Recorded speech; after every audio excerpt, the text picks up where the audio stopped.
तो स्वागत है आपका फिर से एक बार हमारे YouTube चैनल पर। तो दोस्तों, आज के क्लास में हम लोग हिंदी का जो बोर्ड परीक्षा 2026 में होने वाला है उसके लिए हर साल पूछे जाने वाले प्रश्न 5 VVI सब्जेक्टिव क्वेश्चन, जो कि वेरी इंपॉर्टेंट क्वेश्चन है, बहुत ज़्यादा महत्वपूर्ण है। चलिए क्वेश्चन की ओर चलते हैं।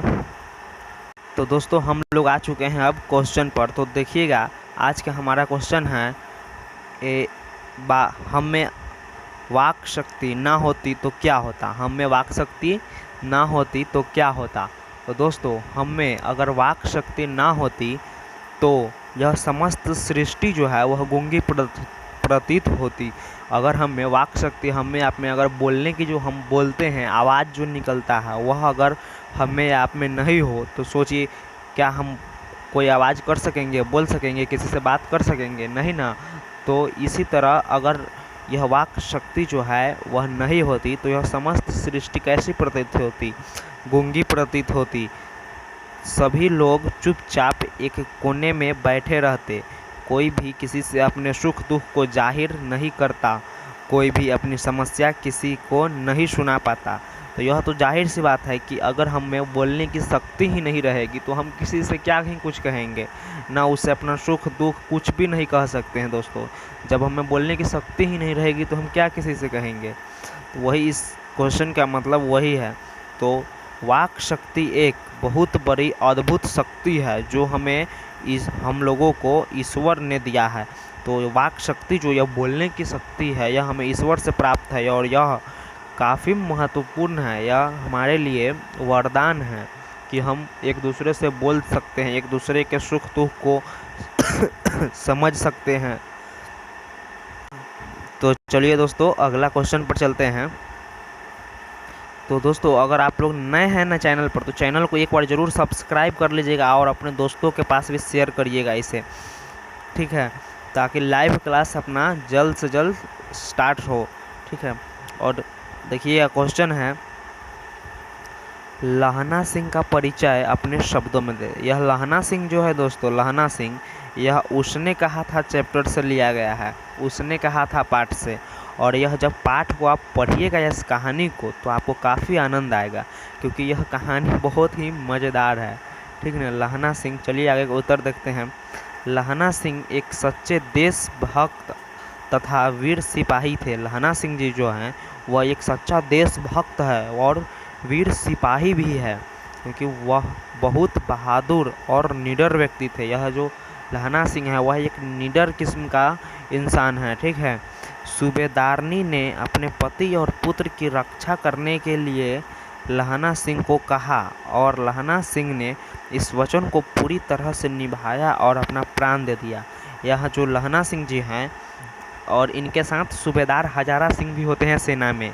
तो लहना सिंह जी जब छुट्टी पर घर जा रहे थे तो सूबेदार जी हजारा सिंह कहते हैं कि मेरे घर भी होते आना। तो लहना सिंह वहाँ चले जाते हैं सूबेदार जी के घर। तो वहाँ सूबेदारनी, ये जो अमृतसर के पंजाब के अमृतसर के बाज़ार में लहना सिंह जो लड़की से मिला होता है वही लड़की सूबेदारनी होती है और उसे देखते ही पहचान जाती है और उससे कहती है कि तुमने जिस तरह बाज़ार में मेरी रक्षा की थी, ठेला वो घोड़ा गाड़ी मेरे ऊपर गिरने से, उसी प्रकार में युद्ध में मेरे पति और पुत्र की रक्षा करोगे, ऐसा वचन दिया था। और उसी को पूरा करते करते लहना सिंह अपना प्राण गंवा देता है। दोस्तों देखिए, यहाँ पर 4 नंबर क्वेश्चन है। दोस्तों 4 नंबर क्वेश्चन है, जयप्रकाश नारायण कम्युनिस्ट पार्टी को क्यों नहीं शामिल हुए? जय नारायण प्रकाश जी जो है वह कम्युनिस्ट पार्टी में क्यों नहीं शामिल हुए? और दोस्तों एक बार ध्यान रखिएगा, यह क्वेश्चन काफ़ी महत्वपूर्ण है। देख लीजिए, आपका 2021 में यह पूछा गया है और यह पूरा 100% चांस है कि 2026 में भी यह छपेगा।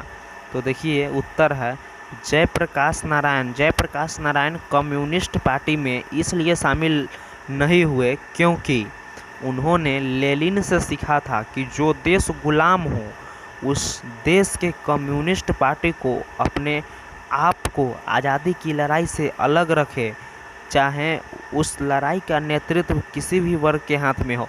तो इसमें जयप्रकाश नारायण जी का साफ साफ कहना है। दोस्तों देखिएगा, कि जयप्रकाश नारायण जी कम्युनिस्ट पार्टी में इसलिए नहीं गए क्योंकि उन्हें लेनिन से सीखा था। जयप्रकाश जी लेनिन से सीखे थे कि जो देश पहले से ही गुलाम हो उस देश के कम्युनिस्ट पार्टी को, कम्युनिस्ट मतलब उस देश की जो पार्टी है उसको अपने आप को, उस पार्टी को आज़ादी की लड़ाई से अलग रखना चाहिए दोस्तों।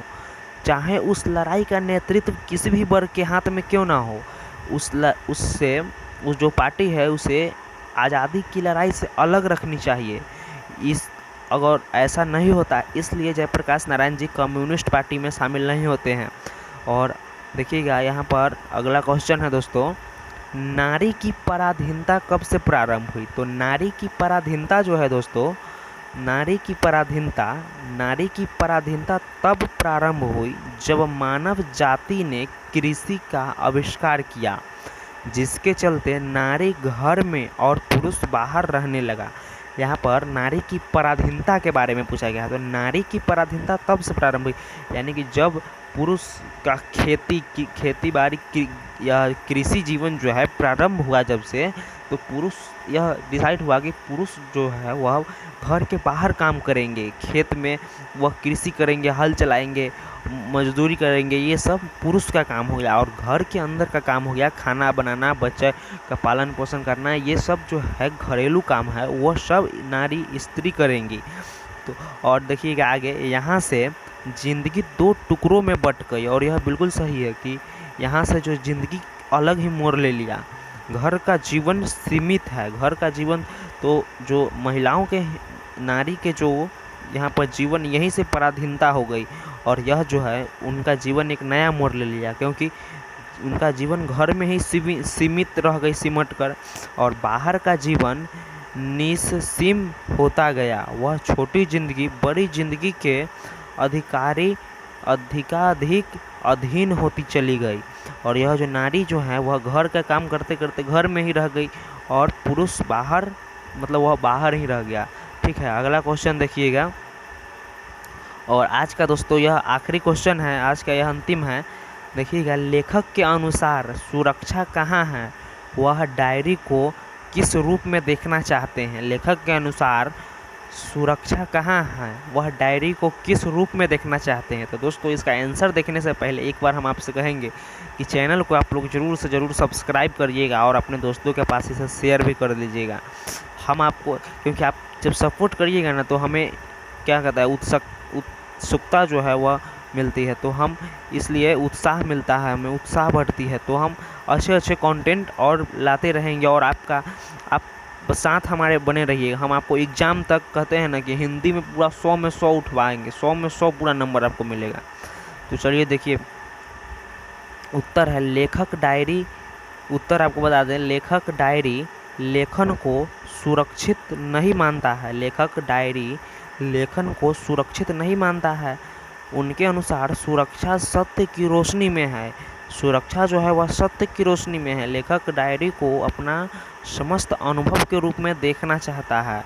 वह इस बात को सही मानता है कि हम यथार्थ के वचन के लिए डायरी लिखे हैं। यहाँ पर लेखक जो है वह सत्य की रोशनी में सुरक्षा को मानते हैं। जहाँ पर सत्य है वहाँ सत्य की रोशनी में ही सुरक्षा है। वह डायरी को सुरक्षा नहीं मानते हैं। वह डायरी तो इसलिए यथार्थ के वचन के लिए डायरी लिखे हैं। ठीक है, तो यह जो 5 क्वेश्चन हम आपको करवाए हैं ये काफ़ी महत्वपूर्ण है। इसे आप लोग हर हाल में याद कर लीजिएगा। ठीक है, मिलते हैं अगली क्लास में। तब तक के लिए जय हिंद, जय भारत।